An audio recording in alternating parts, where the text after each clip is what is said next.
toi, bon, je continue avec mon histoire sur mon grand qui veut faire une formation pour les métiers du bâtiment. Ça y est, il a commencé, c'est énorme. Ah, je ne sais pas ce qu'ils lui font dans cette formation, mais autant il a passé toute sa vie à aller à l'école avec des pieds de plomb, autant là, il démarre le matin, mais on dirait qu'il démarre sur une espèce de nuage. Ah, il plane. J'ai même dit à son père, si j'avais su il y a quelques années que c'était ça qu'il lui fallait dès le matin pour avoir de l'énergie, ben je l'aurais inscrit plus tôt.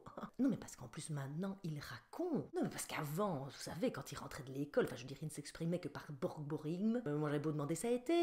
Appris quelque chose de chouette. Oui mais c'était bien quand même.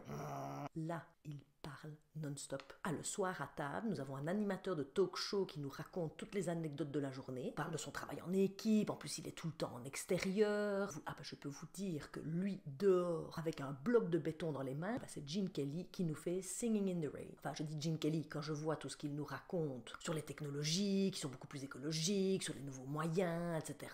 pour construire. Honnêtement, on n'est pas du tout dans un cinéma des années 50. Moi j'ai l'impression que j'écoute un truc de science-fiction. Et alors, le fait qu'il a touché sa première paix, mais mon Dieu, mais ça l'a mis dans un état. J'avais l'impression qu'il venait de gagner l'euro-million. Et puis surtout, ce qui est formidable, c'est qu'il marche à nouveau la tête haute. Et il est fier de ce qu'il fait. Je veux dire, même sa sœur est tellement fascinée par tout ce qu'il raconte qu'elle a dit « Moi aussi, je veux travailler avec mes mains !» Je dis chouchou, tu as à peine 8 ans. Je dis, on va attendre un petit peu. Enfin, je veux dire, on va attendre un petit peu que... Hein, on va attendre encore un petit peu. Mais quand tu auras l'âge, ma chérie, c'est promis, on prendra tous les renseignements. Bah oui, pourquoi pas. Et alors, ce week-end, à un moment donné, j'avais un muret dans le jardin qui était un petit peu... Enfin, vous voyez, qui était un peu... Oh bah écoutez, vous auriez dû le voir, il a pris les choses en main.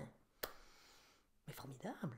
J'étais sidérée. Et j'en ai parlé avec son père, et son père me disait, tu te rappelles ce prof qui avait dit de lui il y a 2 ans que c'était un mou du genou, qui avait une touffe de poils dans la main, qui ne ferait jamais rien de bon de sa vie. Il avait tort, en fait.